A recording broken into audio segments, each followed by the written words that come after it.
everybody can hear.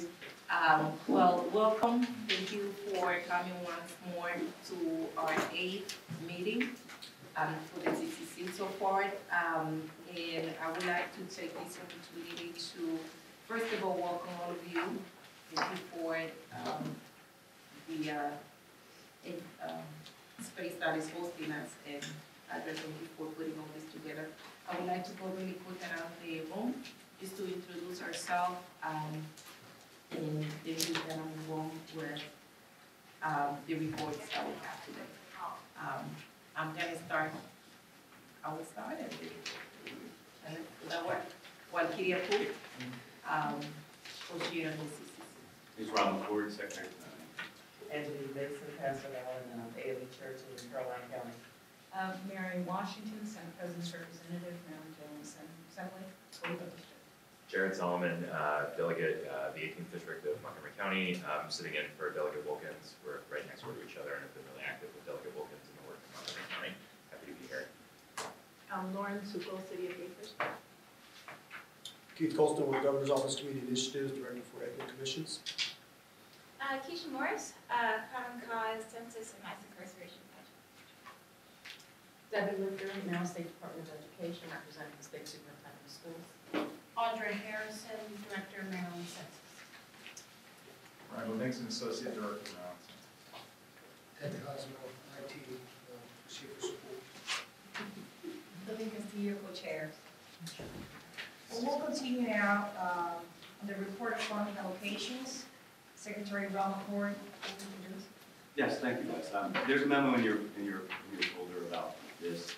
I had mentioned to you probably 2 meetings in a row about how to divide the funding up. I listened carefully to what you guys had to say here. I listened to my counsel. I listened to my legal counsel. I listened to my grants administrators, and I talked to the Census Grants Chair also. I am deciding to move forward. I'm moving forward with the way that you last saw a proposal from me. So it's basically a 300, split of the remaining money with an extra 150 to the commission, to the complete count committee. So that you'll see that in the basically the memo has basically an accounting for the grant application recipients from the first and around $5 million that resulted in almost $4.1 million. And then page 3 will show you the allocation to unfunded counties, which is $20,000 allocation to each of those counties. And then a allocation to municipalities through the Maryland Municipal League. Maryland Municipal League presented a reasonable and a balanced way to try to cover as much as possible with municipalities based on populations, based on whether or not they're situated in the county that receive funding, and based on the larger county population. So I wasn't really able to improve upon that. And the allocation to the complete count committee is the odd number because it's the balance, so it's $300,679 plus the 150 from the budget of the department planning for that odd number 456.79. So that makes the total allocation $1.05 million.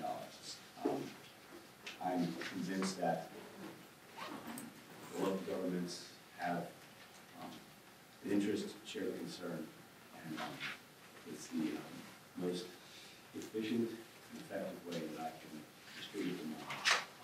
I do appreciate all the consumers that there is. I do appreciate all the feedback that I received from only the community here, but in my other discussions with the grants administrators, grant chair, and my council figured out how to so that's basically the distribution of the funds, the allocation to the counties and municipalities.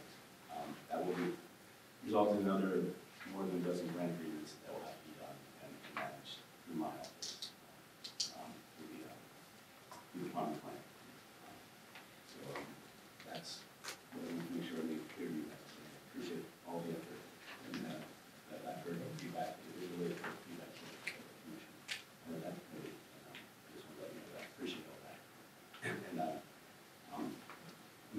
working on the allocation, to get it out as quickly as possible in the hands of the local governments. Next thing on the agenda, actually, is, oh, you can, yes. Seriously? Okay, thank you, recommend, thank you, no question. Was there an RFP, so it's 300,000, was there an RFP let out asking for proposals for $300,000?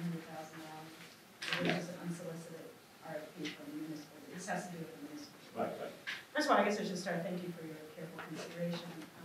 Just a little confused about, I guess, the role of this committee in terms of making decisions about public managing and being the leadership of our complete count committee. But I guess I could just start and ask about, was there an RFP for $300,000? Senator, there was no RFP for the $300,000. So how did you come to receive a proposal from MML?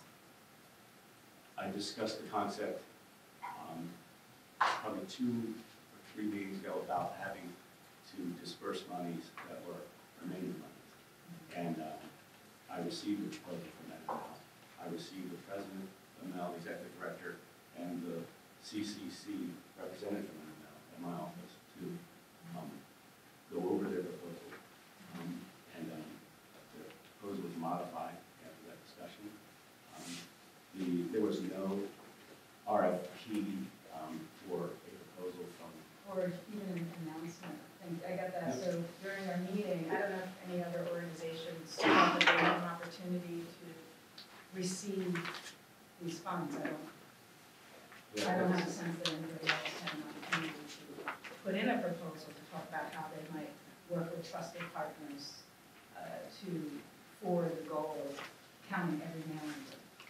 I understand that concern, and from my standpoint, there is absolutely no way to draw a line between another entire grant round, every nonprofit in the state asking for the money.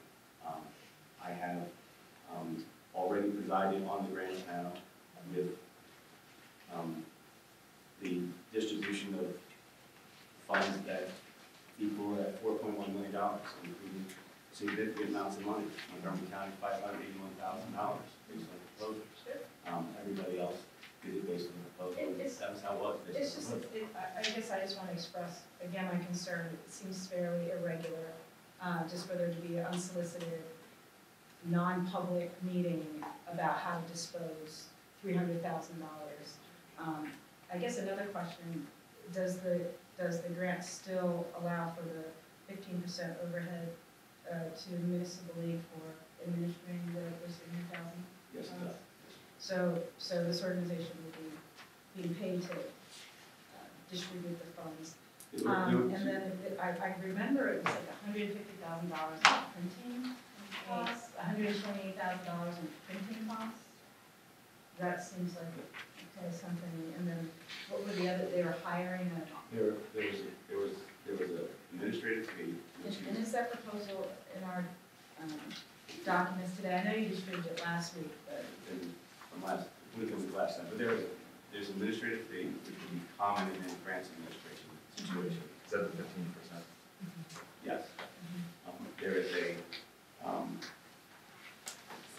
there's a set of there's printing expense. There's an outreach coordinator for $24,000, as I was referring to, and there's an administrative fee was $15,000 to administer the grant. They are costs associated with printing postage required to be made available to governments that may not be able to access the microgrants. So it is a help for municipal governments that won't be able to bear the cost themselves. So it's, to me, it's a reasonable proposal, and there was. To me, it's a reasonable proposal.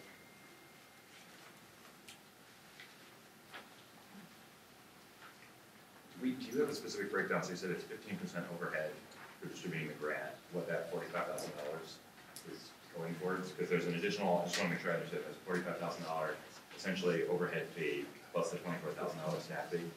Well, did you say 15% or 15? No, it's 5% administration fee. 5%, okay. Comes out of your guidance.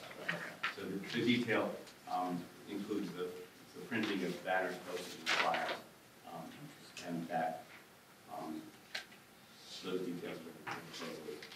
Banners of $1,500, posters of $1,800, flyers for $22,700, and flyers for $50,000. If you have a municipality in Eastern Shore with 240 people, you may not even be able to do anything. If you have smaller municipalities that would ask an ML, and ML would consider whether or not it would be worth it to make sure that materials are available. So, it is 157 municipalities, only 4, it was obviously 5, that have received funding through the grant process. So this is a way to reach the balance of 157 municipalities that are not able to access the funding. And we sat here at the committee probably 3 or 4 meetings ago when we invited the rest of the counties to tell us what they were doing. And during that meeting, the counties were expressing frustration about not having had the opportunity to receive any money from the grant panel process. Listen carefully to all that, and my preference is to, as I said earlier, my preference was to consider local governments. And so that's carrying on my preference. Will anyone be open to work with the marketing team that is going to start developing a lot of the marketing strategy and branding out there before all these printing and supplies and marketing materials that are developed, just so that we can keep consistency in the message that we want to start developing with the CCC. Yes, that can be part of our grant agreement.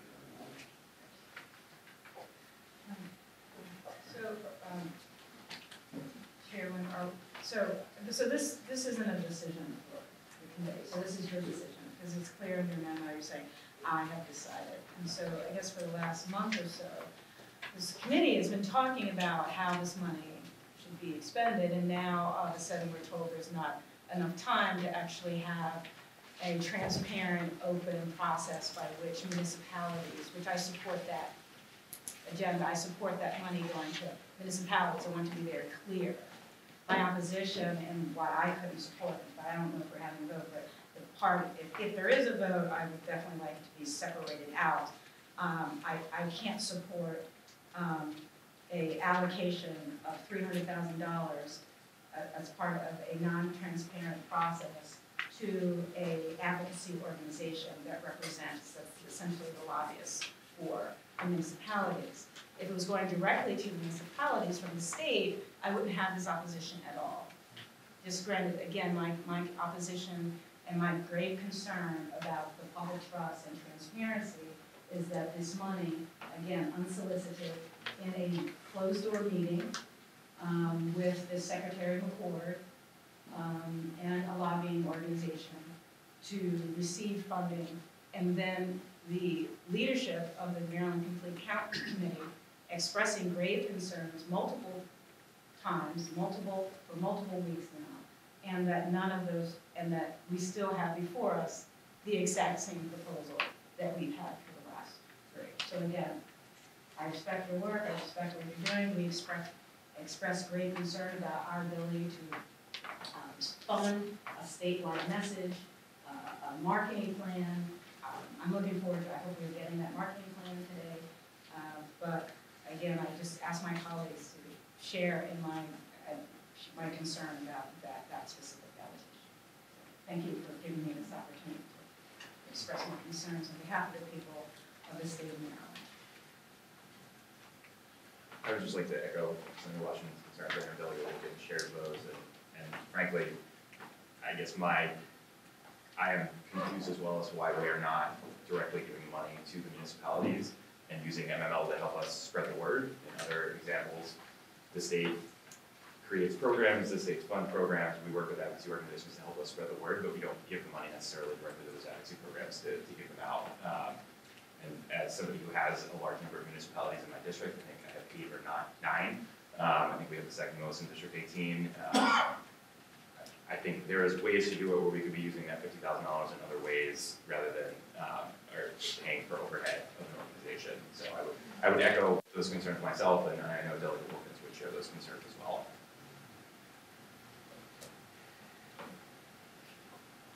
I've considered that. I appreciate the concerns, and I appreciate the grants infrastructure that was made available through the bill process was none. So the Department of Planning stepped up and did what had to be done to get the first round of grants out the door, administered, the grant agreement was written, the administrative, legal, logistical support, the entire program was supplied by the Department of Planning. Department of Planning continued that process, but I cannot ask for 152 new grant agreements to be administered by the same folks that are doing all the other programming in the Department of Planning. So there's an infrastructure piece of it that leads to the efficiencies that. Is there going to be a grant agreement signed with MML then? I mean, okay, there will be publicly transparent document with accountability for MML if that money is not allocated properly? Of course, yes. Okay.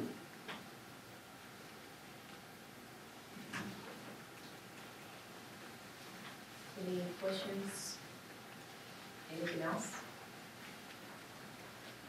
To move on then, data discussion. One of the goals that we have is to be able to touch the marketing strategy. We've been wanting to do that. I mean, we've been wanting to cover.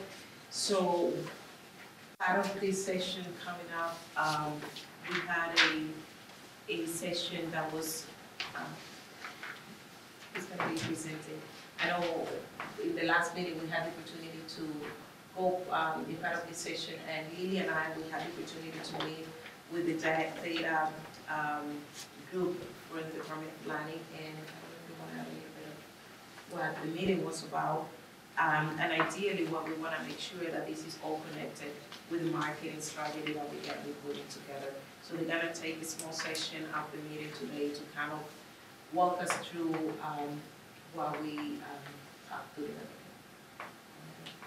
Well, basically what we did was got together with all the data centers. I really appreciate all the help and support you guys have provided us during this period of time and what you guys are developing. We do really appreciate it. Like we said last meeting, we were really concerned on those areas that need more help and more resources to be able to allocate. And now, you know, we're willing to come over with these numbers and see how can we support these communities in the state of Maryland. Basically, we try to distribute based on needs, and that's what we're here for. They're going to show us a little bit how they have done all this week. Of course, it's not a final product, that's important to know, since there's a lot of coding involved. We want to say less than 2 weeks.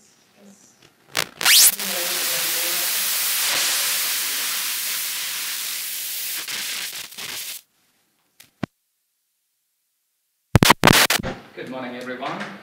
Good morning. I'll probably stand here so everybody can see me. So as the chairs pointed out, at the last meeting, I believe that was held on the 24th of September, you had requested that we provide you with certain reports to assist you with your planning efforts.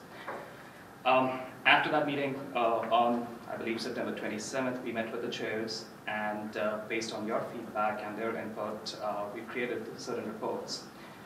These reports factor in certain key census variables that have the most impact for the state of Maryland. Copies of those reports are actually on your tables. There should be 4 reports. One report is related to renter-occupied units greater than or equal to 25%. There's another one for population with age over age over 65. Household income less than 80,000, and children under the age of 5. I'll give you a moment to look at those reports.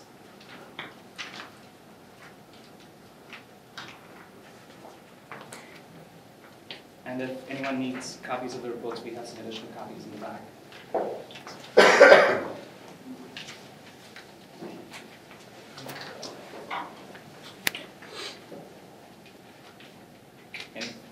Are these ordered in any particular way?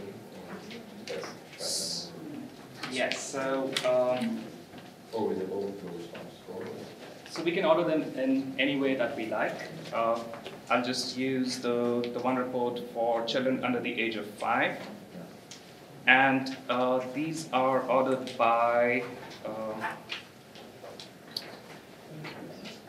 So it's, each one of the reports is ordered by, first by a column that is primarily based on. So the age under 5 is first sorted by the score of the, under the less than 5%, with the highest percentage being at the top, those percentages going down to the bottom. And then the secondary sort column is the response score. So if there's a tie in the age category, then it sorts them in order by the response score. So the top, the first record shows the track with the highest percentage of children under the age of 5.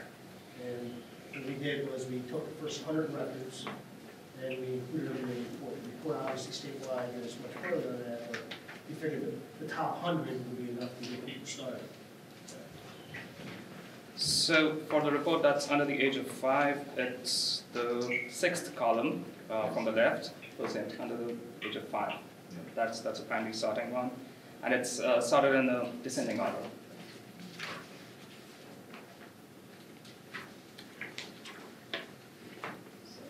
This is good. I like this, maybe one of the non-mandated recommendations we could make to Secretary or to our now partner MML would be in terms of the allocation to municipalities. Perhaps we could target and focus on municipalities that have the highest concentrations of these under-enumerated persons. In other words, it might make sense to target, not just to divide it all up evenly, but to usually use that as information in the allocation of the municipality grants.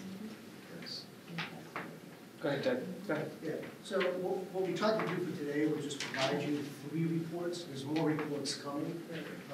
Any modifications you may want to see or any reports that are missing that you may want to see for analysis, please contact the commission. They'll let us know what else we need to produce for you.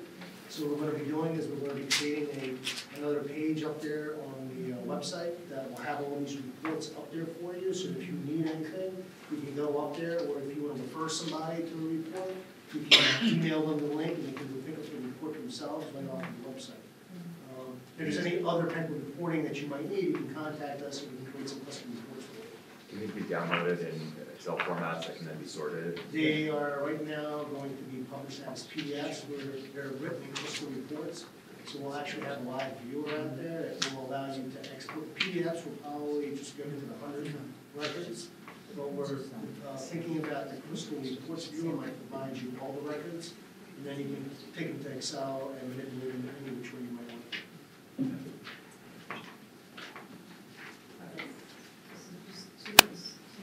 Mr. Secretary, so could, as a part of the grant agreement with MML, specifically set some criteria for the allocation of the $300,000? In other words, that the goal is for them to assist us in achieving our goal in the hard account, so that we, as part of the accountability and a part of us increasing the transparency of the distribution of the funds, is that we use this criteria, say specifically that certain applications are ranked higher, or that we target the hardest counts municipalities in each of these jurisdictions. So I would request that, that there be this additional ability to move forward. And yeah. We'll make that available to MML also. And MML's proposal actually had 2 priorities of counties, counties that, regardless of their size, have response rates that are below a certain point. And then the second priority was municipalities that didn't receive rec funding, population at least 5,000 and response rates below 80. And so we can help them with. Yeah, I'm saying that as a part of the grant agreement, as a part of it's not a voluntary thing on their part, is what I'm recommending. As a part of the grant agreement, the priorities are laid out as follows. That first one hard to enumerate, and then very specifically, based on the data that we've gotten from the planning department, identify the municipalities that meet the criteria of moving us close, helping us count every male and year, and specifically the underage population, the lower income population, and you said there's some other, there's a constellation of other hard to count issues, but that be specifically part of the grant agreement. And so therefore, when we are looking at who's receiving funds, we are able to have an objective criteria, not political, not relationships, but very quantitative criteria about the allocation of those funds. And I think that could give public a much more confidence and trust that the decisions are being made based on the need, and that we're no longer doing any of these undisclosed grant.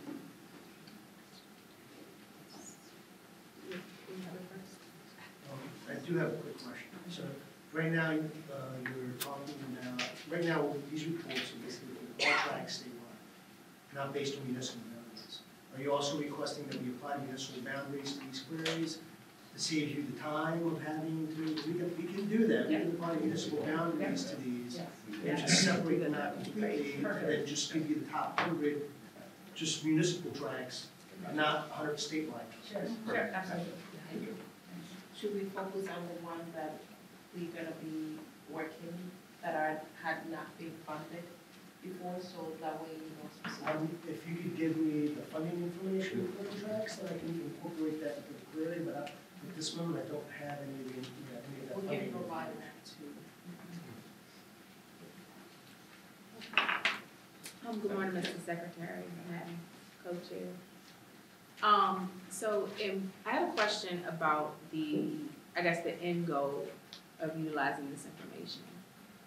Is it to provide jurisdictions with the information to be able to do strategic outreach themselves?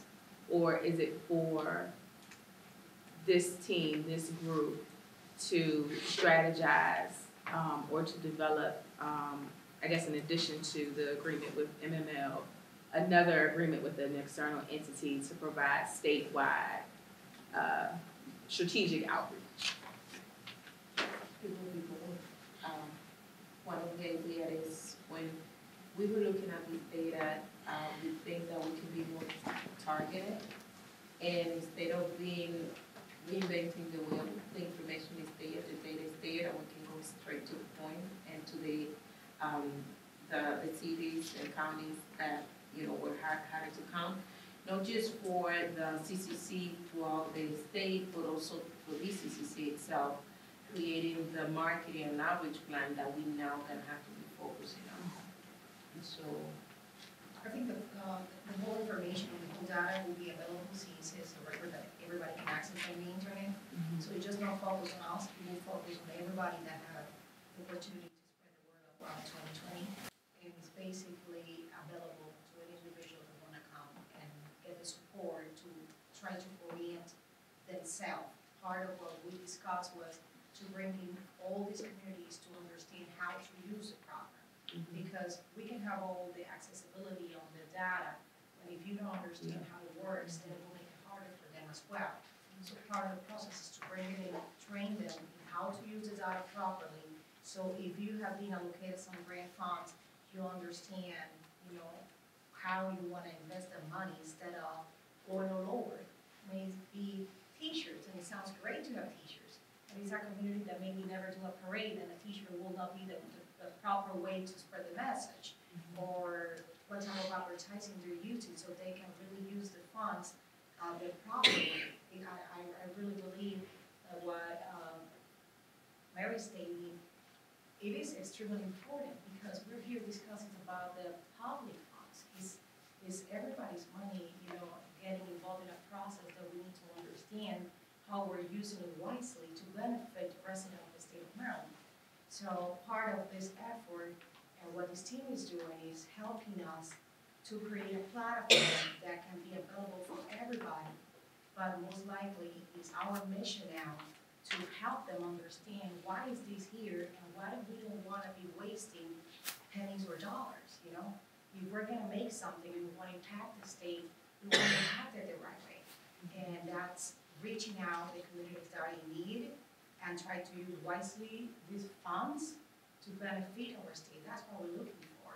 And as a CCC, I really believe we have a big responsibility, not just on leadership. It's also about how are we allocating these funds and how these funds are going, and whoever is managing the funds, how they're using it. It sounds great, cool, get the money. It's our responsibility to see how the money is going out, what exactly they're doing, what campaign they're doing, how they're acting that areas. I think that's part also of our mission. Sure. So the reports that you see are actually based on the data as we get from the US Census Bureau.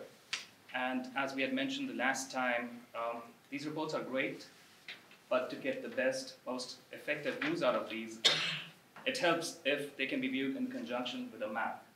Because as you can see, we have the counties listed on the last column. However, a county can be very large, and just looking at the census tract number, you really don't know where to focus.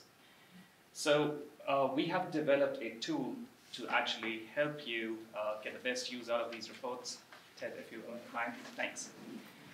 Keep in mind, this tool is still being developed. We are, after the meeting with the chairs and after the last meeting, we started putting it together. If you look at the tool, it's broken into 3 sections. The top section is the map. The middle section is the criteria bar. And at the bottom, which is the blank white space, that's going to be our results grid. And right now, we have a limited number of columns in the criteria bar, but we are working on expanding upon that. But for today's demo purposes, we are going to use the report that has been provided to you for children under the age of 5.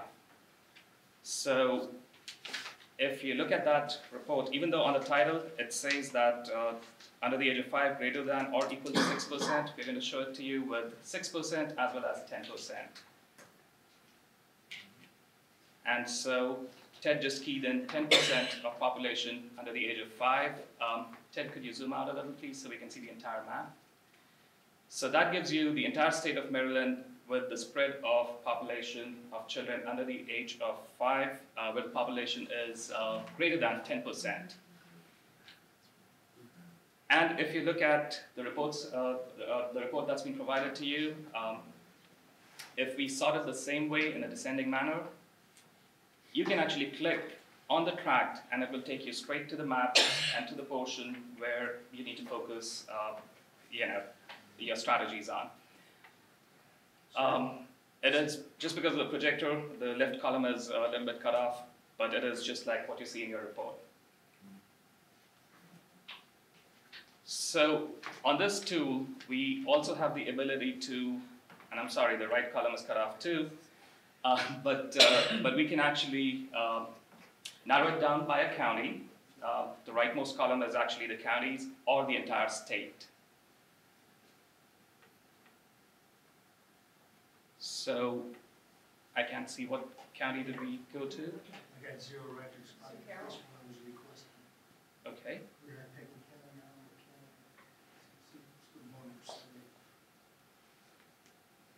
Okay, so that's for Baltimore City specifically. Since we're in Carroll, can we see Carroll? Sure.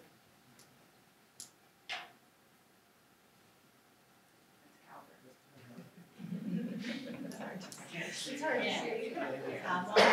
It's much better on your computer. Yes. All right, and I get nothing in, it's that high population. Now, this is a percentage of the population, 10%. So And Carroll County has the highest return rate in the state at 83%, which we would typically cite. So the thing was that you don't have a track that has kids on 10% of population is children under 5 is why we're getting no records. So it's not a hard to enumerate area. So It you has can- spots, Spots. but Yeah, that's what, so, yeah, we're there. So, are there, I'm sorry, are there municipalities? Yeah, like I said, when we went statewide, see what statewide, you could get 10, I think, let's see if this county here has, I'm not sure where I see it. Dorchester. Dorchester. Oh, that's true. So you've got one that's got 8% of the population is children under 5. One track in Dorchester County. Now, we are working on this, and the reason we also brought this today to show you this tool is because we're also looking for advice from you. We're looking to fine tune this tool and augment it and improve on it, so that way it's going to be it's publicly available. So that way you will be able to go in there and get these type of reports live yourself if you want to, and you'll be able to export this directly to Excel as you were asking before, right from here directly, not having to do reports. The reports are really good for people who don't have the time to go through and analyze, and they just want to pick up a quick report, or you want to send something quick to somebody, you can email them a link to the report, and they can go right to reports and fill them out. If somebody wants to come in and do like further analysis, it'll be done in here. And I will also work on adding the municipal layer we were just talking boundary. So one of the other criteria that'll be up here was, not just by county, but so you could say also, like within a municipality. And then we'll only, for that county or even for that state, we'll, based on your criteria, we'll also add the additional geospatial query qualification of saying only within the boundaries of the municipality, like I want tracks that fit that criteria. And that will also help with your analysis. So we're looking for that type of advice and feedback from you guys today to get it.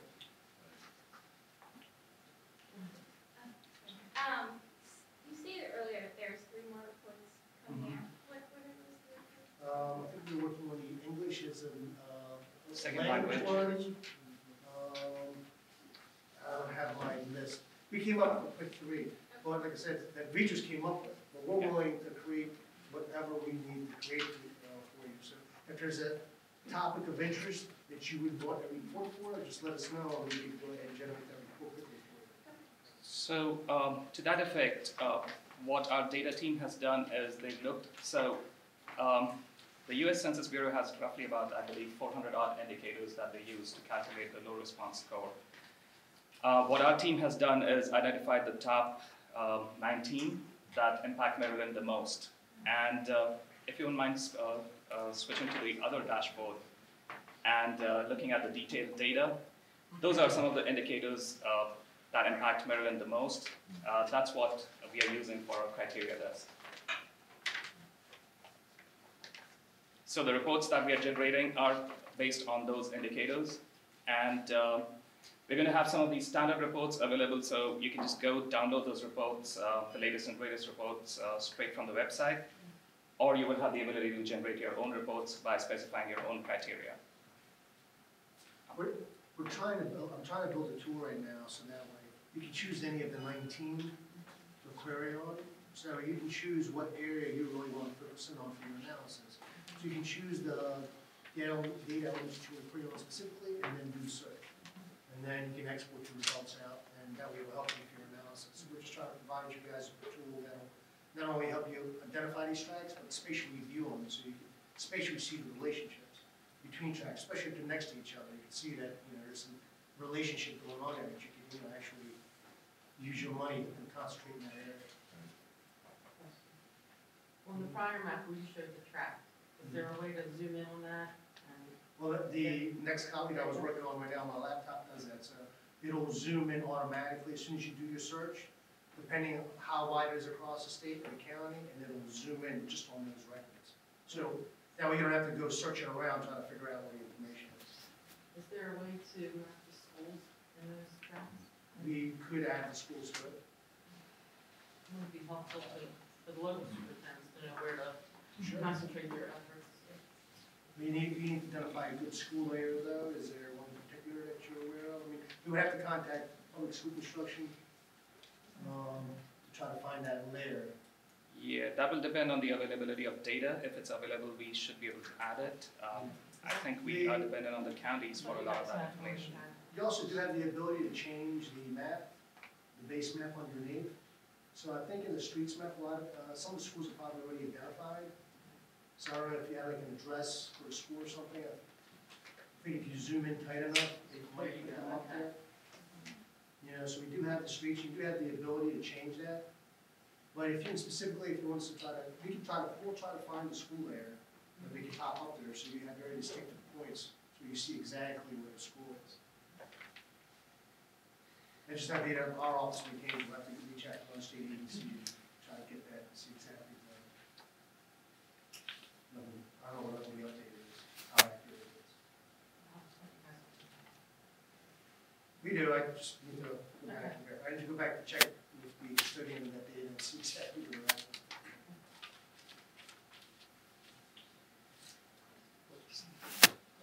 So this is amazing, this is great, I think this is really gonna be helpful to design those kind of tailored outreach programs. So actually, I have a kind of question of like, okay, so now we have this data, how do we use it? And what are the best ways that we can use it? It strikes me, we just dig into the under 5 maps, so, you know, this first page shows a lot of tracks in Prince George's, Montgomery, and Baltimore City. So I'm wondering, okay, so that it seems like that's where the majority of the focus should go, targeting this particular population specifically. So now, in order to reach this community, we got to involve other partners like this. And so I was thinking, key to this is going to be, for example, one natural partner, the WIC providers, right? A lot of folks are getting services through WIC with children under 5. So how do we get that information? Can we get that? I mean, this goes beyond obviously planning analysis, but is there a way that we can request or easily find who the WIC providers are in these territories so we can engage them and create targeted messaging and really hold them accountable too on how they're educating people about the census? Should we work with the state agency directly so that this is something that it can come from an agency and kind of using that, that's why I go back to the point that I said earlier, we're gonna use this data to work with our marketing and outreach strategy. So part of what we're gonna do is now engage with the state agency so they can disperse the information to the different offices that we have. Right. So.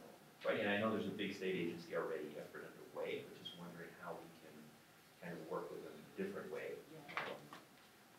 And also receive information about who these providers are so we can kind of leverage resources and work together with you all to figure that out. Is there a way we can get that information? We're working on trying to get that data. What we've done is ask the state agencies through their customer service initiative the number of people that they serve in their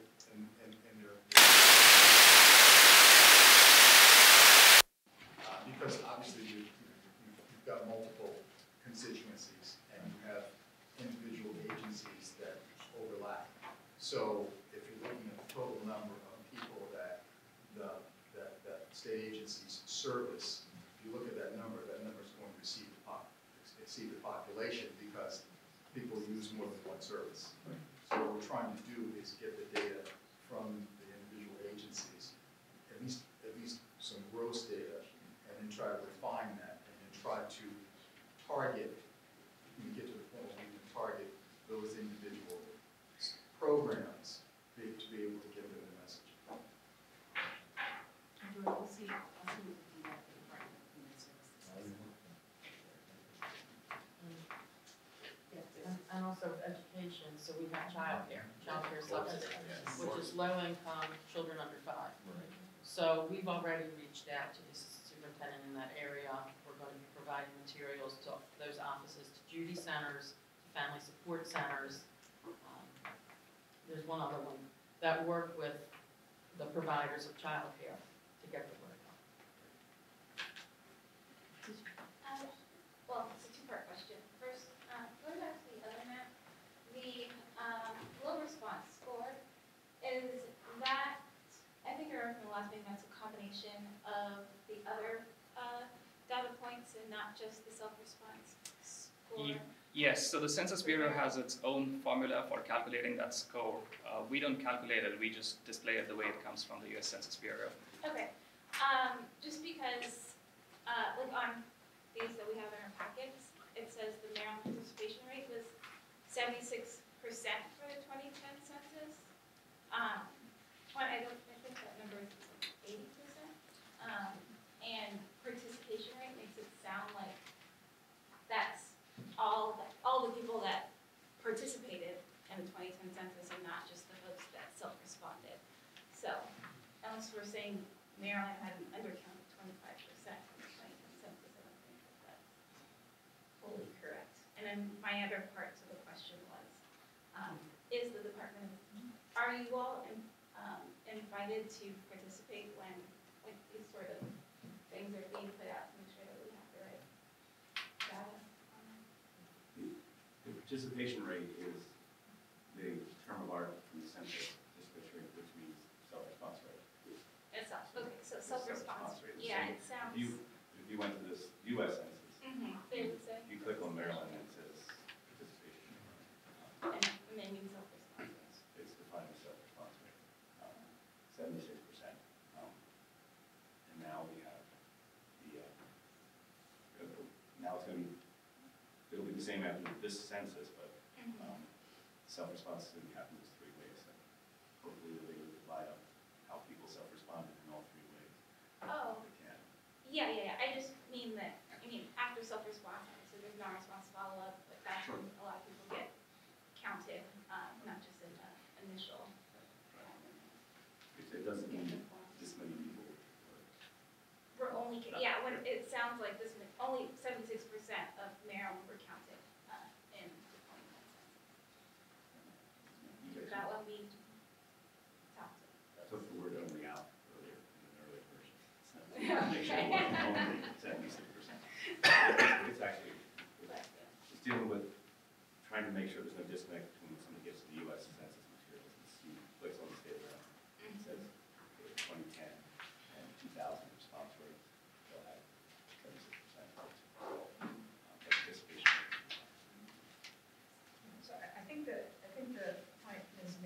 Morris is trying to make is, one, who put this together, and what's going to motivate people to participate. It's like, 70%, 76%, that's okay. Now there's some question of, is that accurate enough? So one, who's doing the fact checking, making sure that we're accurate across materials, because you have constituents like my constituents who read everything, and if there's one decimal point, I love that. They keep me correct. And so again, being the data center, it would be important to have that. But again, picking out the did you know is a great idea, but what's the best do you know to motivate? It's like, well, did you know that more than 25% of the people in Maryland were not counted in the last census? That would make me say, oh my God, well, let me help fix that. Where do I sign up? And then, so how many of these did you make? There are a lot of them? Oh, it's also on that. Yeah, I see it. Yeah.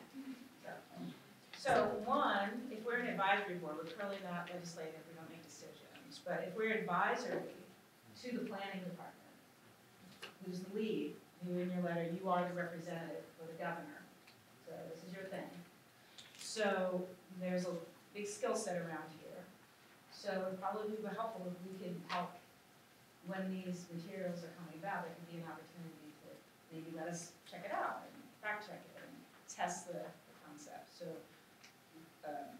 that's just a sample, Senator. Awesome. That is a generic sample that we put together, and we will customize it for the various agencies or constituencies. So this is it's very generic. Okay. It's very generic. So is there an opportunity for us to, would you like our feedback about this? If you have some suggestions, that's fine. Okay. But, we are going to be taking the information that various agencies provide us and providing the RAT cards for them. So, I understand your concern, I hear what you're saying. If you have some suggestions for a certain constituency, we're certainly able to entertain the possibility. But because we are gonna be changing this, probably daily, depending on who's asking us for it. You know, MML might be asking us, various counties might be asking us, so, you know, we've gotta turn this around quickly. Pardon me? MML shouldn't be asking for anything in the printing capacity. They certainly should be partnering us with, Asking us for information Right. to make sure. I mean, we're a partner. We're a partner with all of the state agencies. We're a partner with all of the counties and all of the municipalities. So, you know, we are trying to do our best with all the information that we have to make sure that everybody needs what they want. Everybody has what they want, and we're jumping through hoops every day. And I do appreciate that.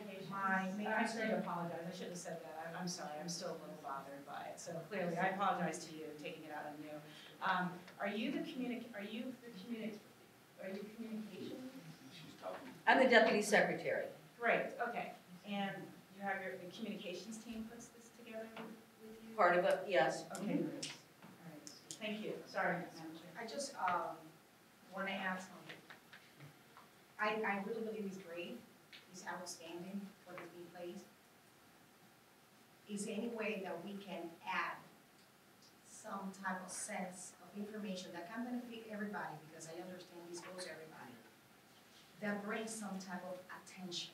Like, I want to know more a little bit about it, because the data place, it is important, but don't make that question willing to be part of it. Is there any way that we can sit and do a campaign where we can get all the messages that are going to be constant with any municipality, any record, but those messages are already pre-created and just you adapted to any county, where the message that is being said brings the attention of those ones that are not part of it, because those are the ones we really want to focus. If I read this, it's fantastic, and it brings me a lot of information, but don't tell me I need to be part of it. I think from day one we've been talking about the importance of involvement. It is not just one department, we're a team. Department of Planning, CCCs, we're all a team, more partnership are teams. So we're here to try to make something that can impact. I really believe, I don't know if the rest agree, we're willing to bring good messages, simple messages that can lead that message to the public where, hey, wait a minute, I'm excluded, or I'm not including myself. Why? This state is mine, and that just goes in a simple phrase that can really impact those ones receiving this beautiful material, because it's outstanding. But they need to get the information, but they need to be questioned. Why are you not moving your heart to help your state? And it's all about how we send the message. Advertising and marketing is one of the main things that really impact the state. And with the funds and the partnerships that we have, I really believe we can concentrate, and the people of data that have done a fantastic job of getting all these. And thank you so much, honestly, because it's fantastic. But I really believe that we can do one more step.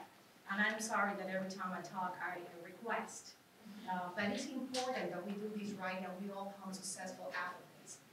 I really believe it's important, the data we have now. And last meeting, I asked Maria to help us to get a meeting.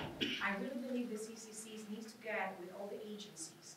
And we need to get them into a partnership that really works. Why? Because each agency do have a lot of partnership under them. We cannot be everywhere. The only way we can do this is if we involve everybody and to be part of it. So if we can do this data, and on top of this data, we can get every agency is in charge of all these departments are involved, adding whoever they are partnered with.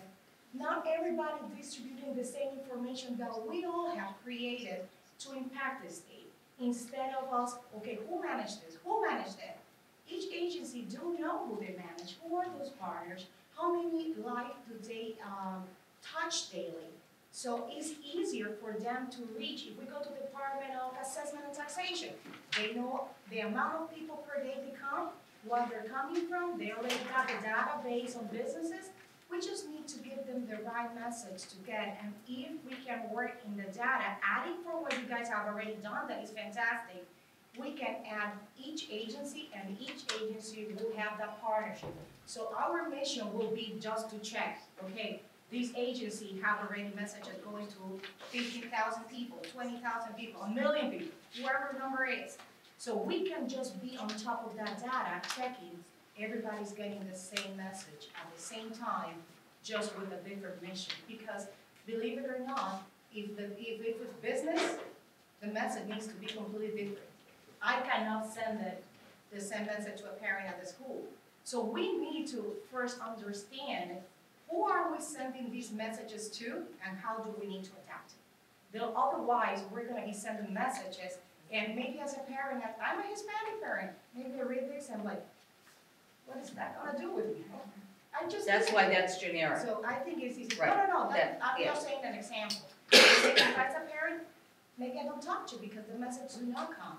So if we can create randomly messages to each portion of what you guys have already determined that is missing in the picture, then the message that we're sending is really going to impact those communities. Madam Chair, are you suggesting that maybe the front part of this have the message? There's some recommendations about, what would be kind of stimulating across the state information, a statewide message, and then that the back be tailored for specific counties and local organizations. Could that be kind of, that's just an example of what you're, Can I just add something really quick? I think if we go into details in developing a brochure, it's gonna take us a while, and I know this is a presentation that is to be finished, but my suggestion, which is part of what we're here for as an advisor, we need to create a marketing plan and the marketing tools, and there has to be a meeting just for that. I think the data is perfect because now we know how we're gonna design it. If we're targeting kids below 5, if we're targeting minorities, if we're targeting single women, we have to target and tailor every material that is gonna go out in the marketing and outreach plan that we're doing. It's gonna have to be specific meeting just for that. So my advice to the team at the Department of Planning is that before continuing to spending a lot of energy and time into this, let us all work together and help you develop what we feel need to be developed in order to be going to the different agencies that we're gonna be targeting. And so the message are tailored to the point. It cannot be, we can have a genetic one, but I think at this point, we don't have a lot of time and we need to be, we gotta be going to the point, to the different community that we're gonna be targeting. Yes. I just wanna say that it's very important to all of these points that in my work throughout the state, working with various Census Bureau staff, there's a need to, they have very precise and targeted language that actually needs to be translated carefully for non-data tested language, so it's effective. And it's something where in many a meeting I've said, I can say things that the Census Bureau can't, and breaking down what they're really saying and what that means practically for our communities. So it is critically important that we provide even English translation of English because they're using very data-tested language that participation rate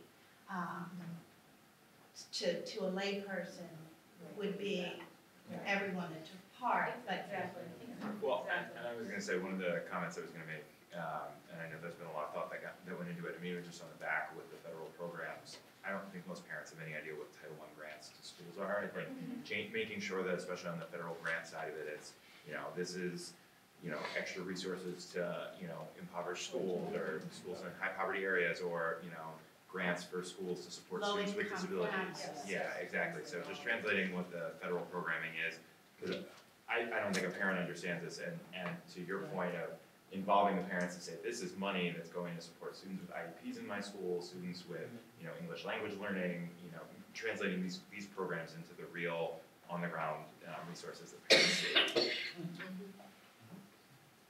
So are we comfortable that we covered our marketing meeting specifically to develop the message that we want to develop to go out, which will be more efficient for this group, for the community, and for the Department of Planning at this time? So that's all I had on the tools, unless you have any questions about it.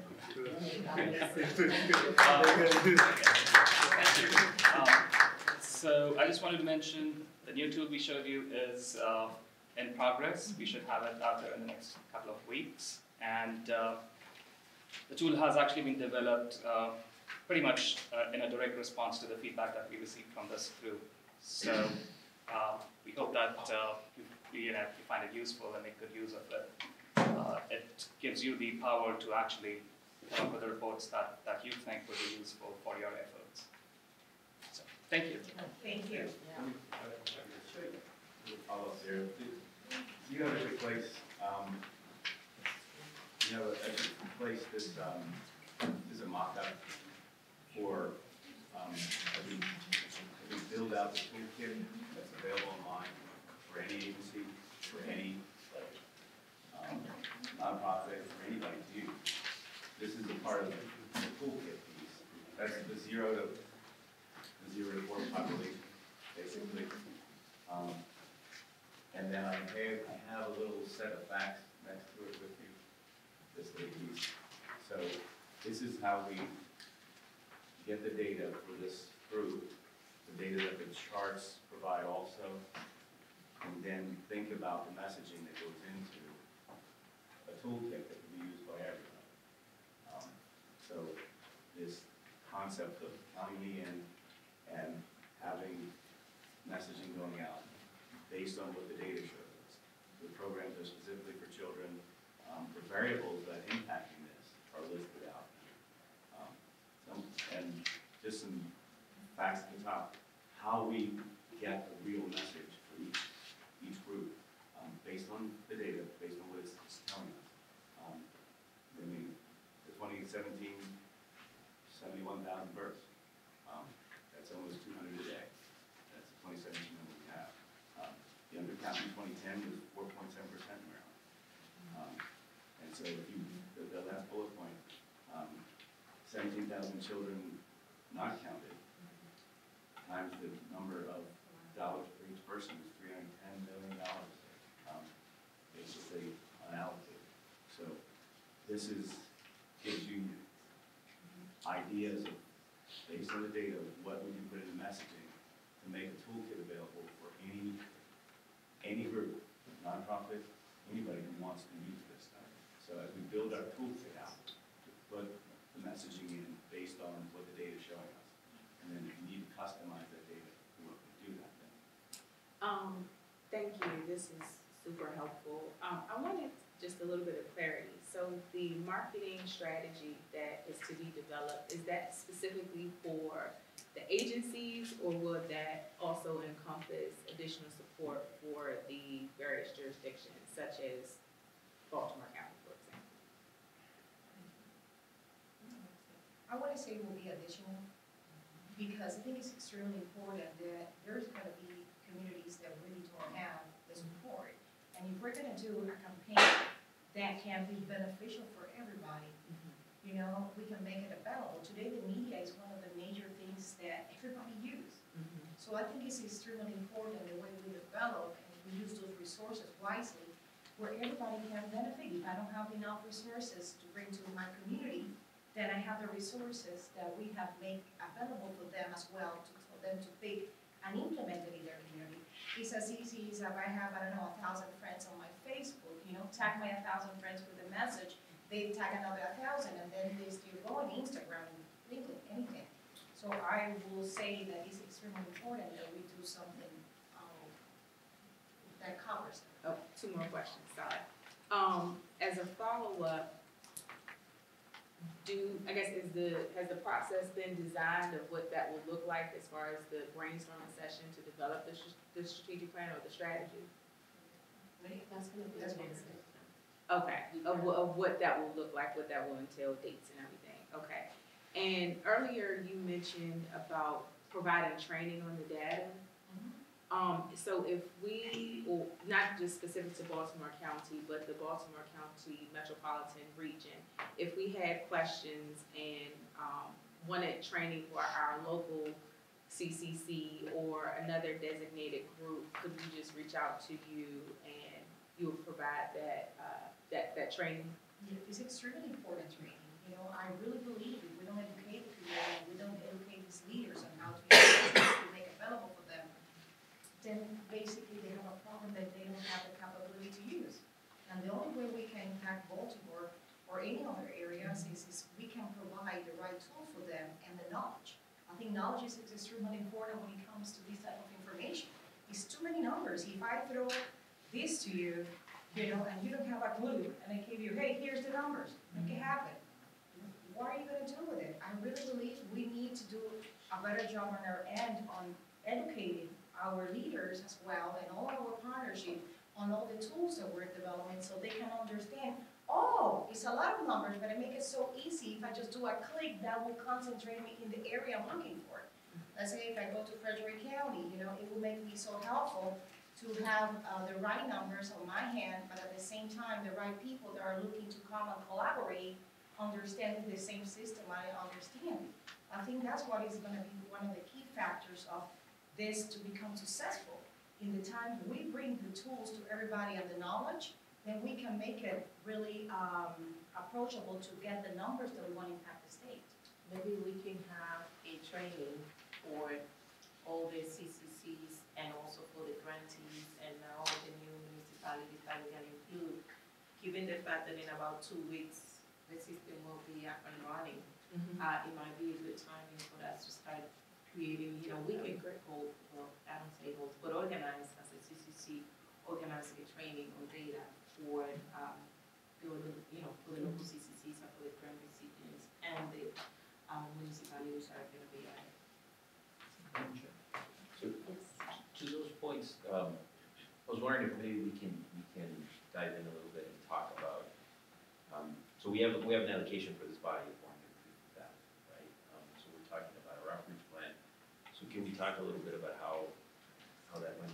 Thank you for jumping into the next topic. Or is that, I'm sorry if that was already. No, that was exactly the next point. It was gonna be to talk about the outreach plan and development. Given that now we know what's the money that we have for the CCC, now it's our job to develop a budget that we can use for the CCC and, you know, concentrate on the areas that we think it will be best to do. So now we're clear as to where we're moving forward, we know how the money's being allocated. So now we have, you know, a specific amount that has been given to us to develop a, you know, outreach plan and marketing plan. And so for the next few meetings, that's what we're gonna be covering and diving into brainstorming and. Great, and on that point, I remember, so we had been talking for a couple of months, right, about some of the challenges on the marketing side, and specifically the contracting challenges of bringing somebody on board who can help us do this and help create the plan, implement it. Because we can all leverage our own resources, but it's gonna take probably one person, right? Whether it's a firm, individual. So I know the secretary was looking into this a little bit. I'm wondering if there's an update on what. I think previously we had talked about whether there's already some folks that are pre-approved, right, that we may be able to allocate that money or put the resources on, or what is the contract? I don't have a final answer for you, but I do have added a graphic artist and marketing consulting. We're dealing with bringing the marketing consulting on board at planning. The concept of doing digital and online marketing, trying to leverage what is available to the state already in that process. We're still working through that process. Do we have a firm that, you know, without having to go like specifically, we have a contract to do digital, and then there's another contract to do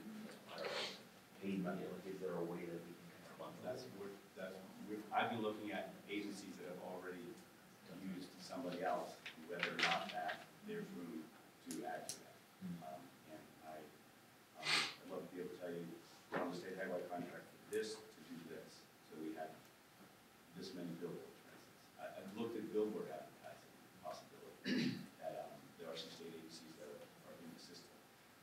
But the concept for why they are where they are, and whether those locations would be still be available to us.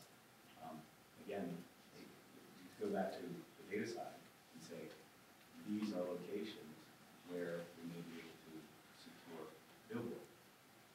Do they make sense for the Department of Transportation to be there, or does it make sense for me to be there? How many views is, how many impressions, how many views, how many traffic people go by? But not everybody I need to reach is in a car. Not everybody reaches in, you may be standing at a bus stop right underneath the billboard, advertising something else. So I've asked the data guys, tell me where these locations are, see if it makes any sense. Because just saying I have a billboard for the sake of saying I have a billboard, to me doesn't make any sense unless I can have an impact. So is it in the low, is it in a hard-to-count area? Is it going to get the kind of impressions that I need to get?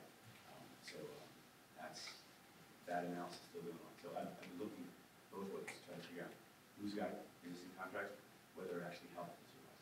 Because the process of bringing that to my department is not helpful to us, and it's not what we're doing. Can I ask a question? What is our limitation? What are the things that we cannot do and do?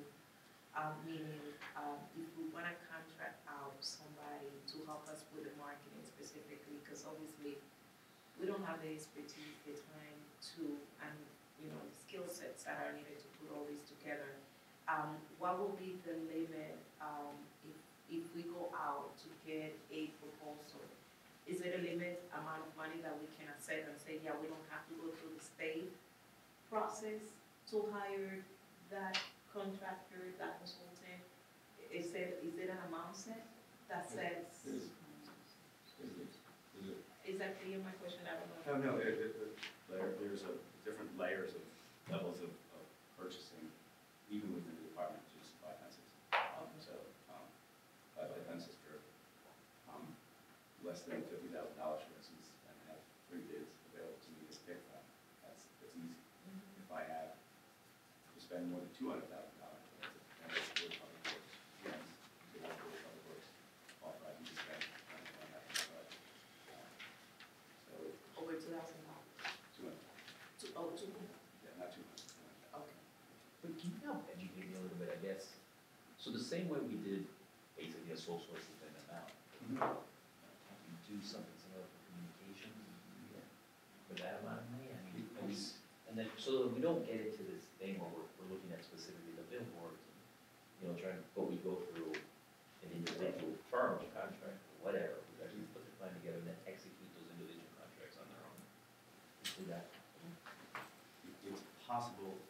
The sole source rules are very tight because if there are more than one outfit that does it, then you have to justify why only this outfit can do it. But so if it's somebody that's doing underwater cameras and sewer lines, and they've got a technology that no one else has, that's the sole source justification. The sole source justification is a typical process if it's marketing activity.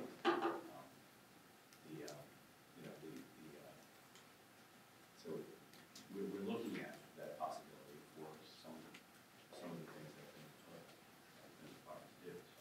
Is there anybody else who can do that?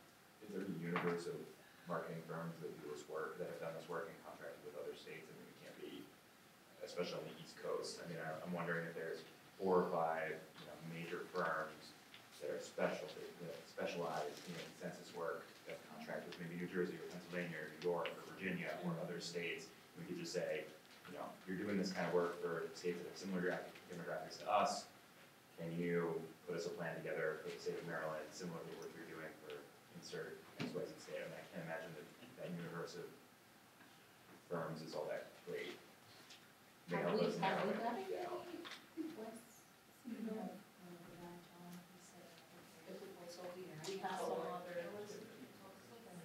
Yeah. Can we put that in the Google Doc so everybody else can see it, that proposal? So we can jump. I'm not familiar. No, so it was just back, related to the question that he said, if there's any other state that has Yes. any other firm that they're using, my question is, have we had any proposals submitted to us that we haven't looked at? That probably is just sitting there that we can probably take a look or just approach, because we want to make sure that we hire a firm that has experience on this export specifically. And obviously, we need somebody that has the expertise, because we did it like yesterday. And so my specific question, if it's gonna be open, as long as it's not over $200,000, we'll be good to get different bids. We have to get different bids. But Yes, right, okay. That's what I don't know. 200,000 is the ceiling, is the cap, and we're gonna have different bids. Because when we put it out there, I know that we're gonna have different contractors giving us bids, so. So I'd love to make that a motion, if the chairs wouldn't mind a motion that we're asking, and we could ask the governor, since we're all committees of the governor, for this, that we are interested in securing, similar to the way that we just secured, in a kind of urgent situation, we just made an urgent decision for a $300,000 allocation to a separate external non-governmental entity. That we should be able to do that in the interest of the entire state. It would seem that. So I would put it as a motion. I ask for a second. Yes, sir. Okay. Yeah, it's for the motions. Excuse me. Asking. With the discussion that should go along with that vote, Yes.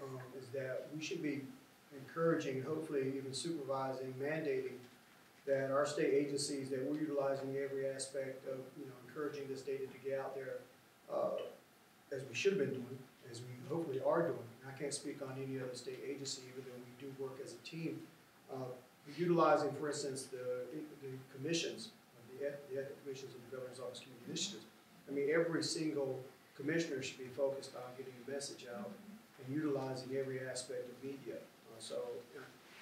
I'm a person that we try to do as much as we can with as little as we have. And at the same time, we're talking about spending $200,000 or $300,000 going out to an outside entity. But hopefully, with all the state agencies we have across the state of Maryland, that we're utilizing those media outlets and communications to, again, the best of our ability in the information and data that we have. Data that we're getting, that we're supposed to be sharing, and at the same time, and hopefully encouraging even more and stronger data to be present. So when I'm looking at what is my involvement here, what should we be doing, me as an individual, but then our agency as well, that we're not only focusing on the data that we're receiving either from the U.S. Census and the data that we have here, we're strengthening and improving on that data. Because I can tell you that me sitting here for the time that I've had and just researching American Indians in the state of Maryland, there's a lot that needs to be improved. So with the data that I have to work with the communications that we do have, that somehow, some way there should be either a mandate or some type of supervision that we are constantly utilizing these resources. And I'm concerned that that might not be the case. Because if I don't have every commissioner telling me that they've shared something about the U.S. Census in the past week, month, 2 months, 3 months, that's an issue for me as a director of ethnic commissions. I completely agree, and a coordinating entity, because a lot of the focus, as you know, has been about the sort of specific agencies, but we have a complement of volunteers, of commissions, of directors, of boards, and that coordination needs to happen, and having a unified method and an entity that is familiar with media and using each of us as ambassadors, that's what we're looking for. So what we end up, the final contract, I think that's absolutely, the ethnic commissions have to be a part of that. The professional boards, the childcare providers, all of that, a real comprehensive statewide plan would have all those pieces in it. And, you know, I'm the chair for the Hispanic Affairs Commission, and all the events that we've been doing is been, you know, promoting the census. Now, what is happening with the African American, what is happening with the other commissions, we wanna make sure that somebody's coordinating that, and somebody's getting the same message throughout, the different commissions that we have. So that's a really good point, and utilizing what is already there. But we need an entity that can tie it all together for us, because we cannot do it ourselves. So I think we're good with that vote, which is gonna be, you know, expressing to the governor the need of an urgent marketing firm that can come in and help us. Sorry, quick question.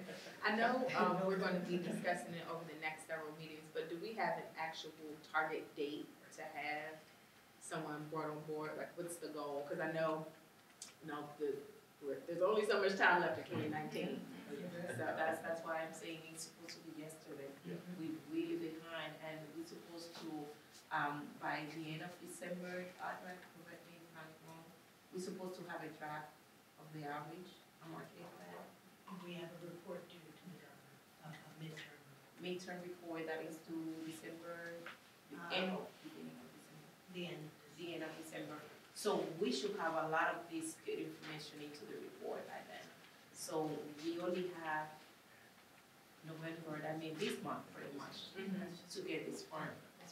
So is it the idea or the goal that they would begin, or I guess, their term or their agreement would begin in January?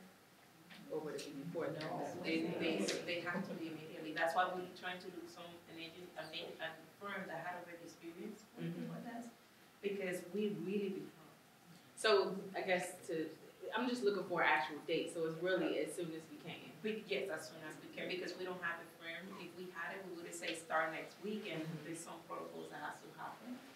So I think the sooner the better. Hopefully by next meeting, we already have that firm with us, and it's just doing development strategies with the CCC, instead of having a report to be brainstorming and just doing.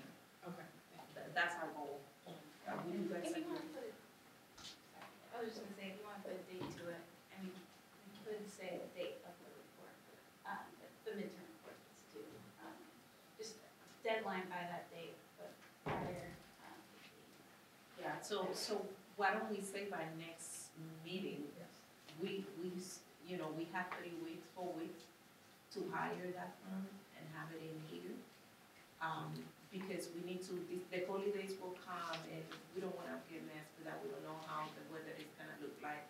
So if we can have it by next meeting and use the next meeting just to do strategic planning, that will be perfect. And we're probably gonna have to break into different sessions throughout the month after we hire that firm.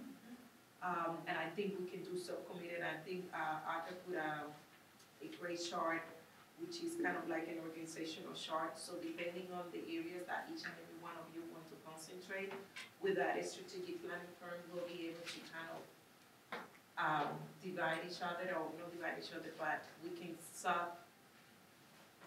work with different committees, subcommittees, put it that way. So they use my hands a lot. Dominicans do that. Not trying to hit anybody. So yes, so we'll do that. Let's do, will everybody be comfortable with that? Having, Sure. and then just using whatever areas you think will be comfortable working, if it is. And Andrea, everybody has access to the chart that you put together. You had basically, last meeting, decided a couple different areas that you want to focus on. Well, there was, I'm sorry, I know there's some information that you put together that I think it will be useful, which is linked to the survey that we did a while ago. You know, want to make sure that you guys, you know, it was the reason why. So as the firm comes in, what I want to make sure that we all know, that we all going to be working in subcommittees to make sure that things get expedited. And so we have put together a chart based on the response of the survey that each and every one of you responded about 3 or 4 months ago. And so we'll be working specifically in those categories. And if it's not shared, we'll make sure that you guys have it. And if there's some areas that you guys want to focus, you want to make sure that you said, I want to work, in addition to the Latino community, I also want to work with the faith-based community. You know, whichever areas you feel comfortable. So when the marketing team comes in, we'll be able to sub-delegate everybody to different committees to work on. Is that clear? So there was a motion, several people seconded, discussion, so I'm assuming that there's now a vote, actual vote that will take place at this point in time. Can I hear the motion again, please? Everything that was said. The motion would be that the Maryland CCC would like, is requesting to, is putting out a request for all those interested in participating, just make the word sound right, but participating and being a marketing and developing a statewide campaign for counting every Marylander. So that's something like that. Thank you, ma'am. And I'm assuming we have staff in the committee that will, you know, make that look the right way in the minutes.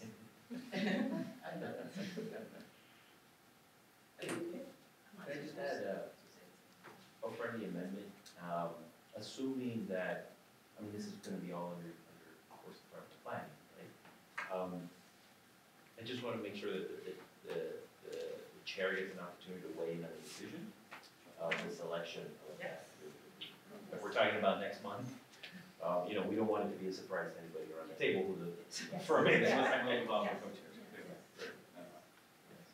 Well, this is the allocation of the money that has been out, this is about what has been allocated to us as the complete count committee, right, to achieve our goals in statute, in the executive order. So I believe the decision about that allocation of that should be in the hands of us as the board. That's my understanding. So we could add that to our understanding. Yes.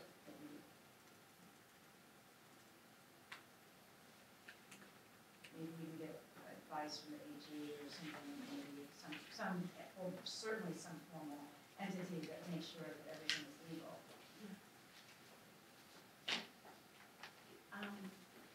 Should we, given that we have additional money, if we hire the firm, should we start developing a draft of the budget for the rest of the money, how the CCC wants to use it?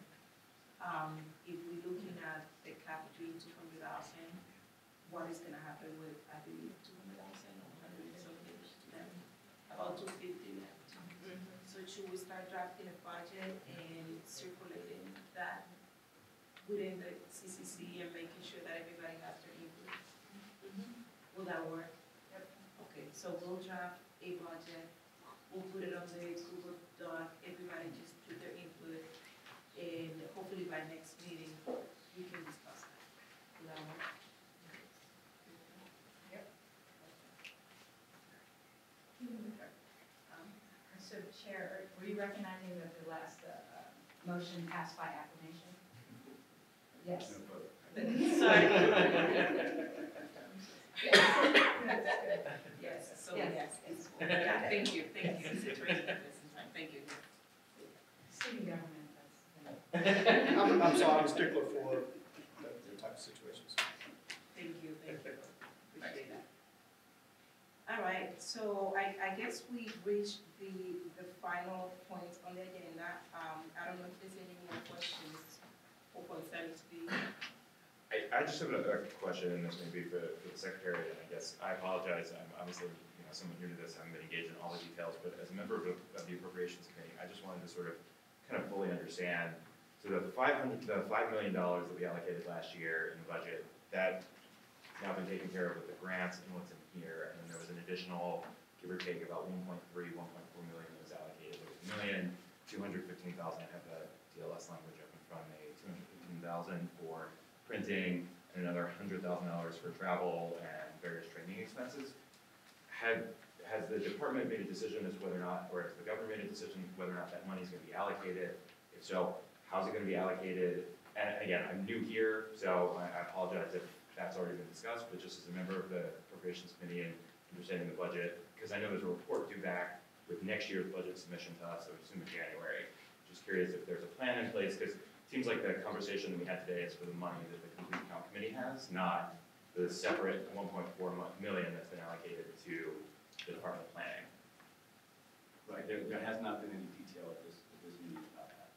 And I will give you the detail when it's available to me after some decisions are made about, how some of that is spent. But the plan is, the hope is that will be spent.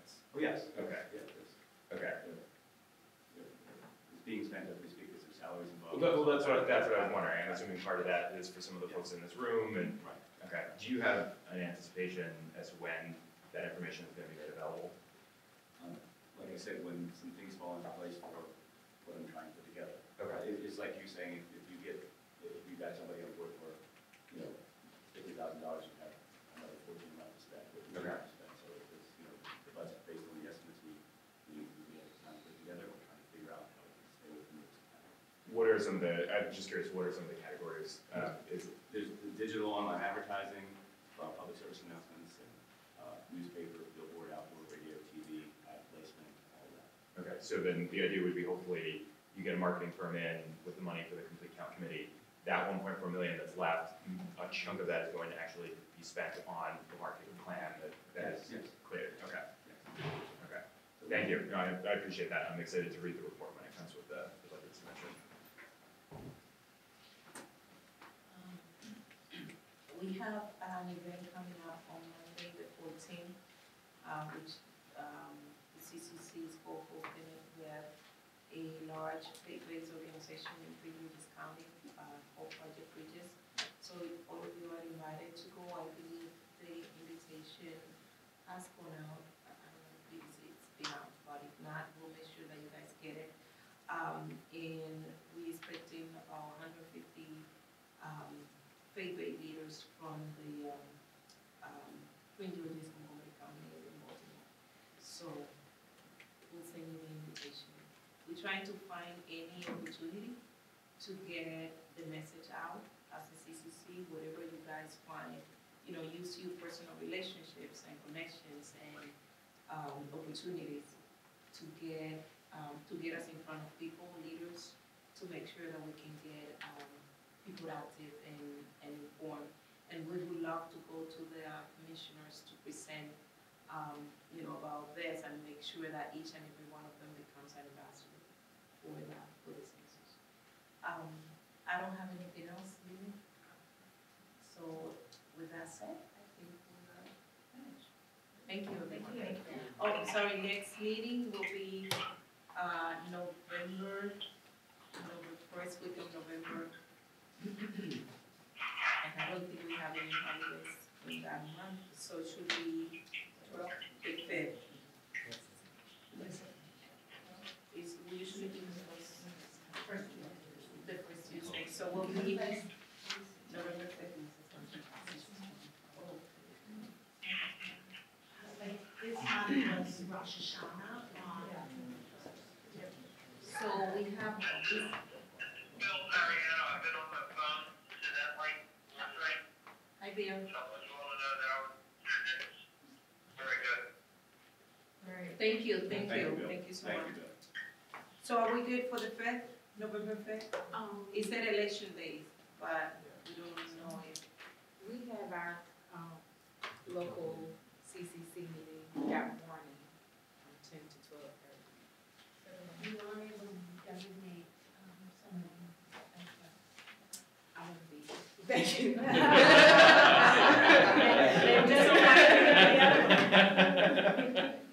We wanted to keep it the the first Tuesday. This one, we have to push it to the second one because last Tuesday was a holiday. But if we can keep it on the first Tuesday, will be great, given also the fact that we have this deadline that has to be met with the firm. It will be great if we can keep it on the first Tuesday. Is everyone good? Thank We'll you. find a location. I don't know. Thank you. All right, Thank you. the 5th, November 5th. Same to 12.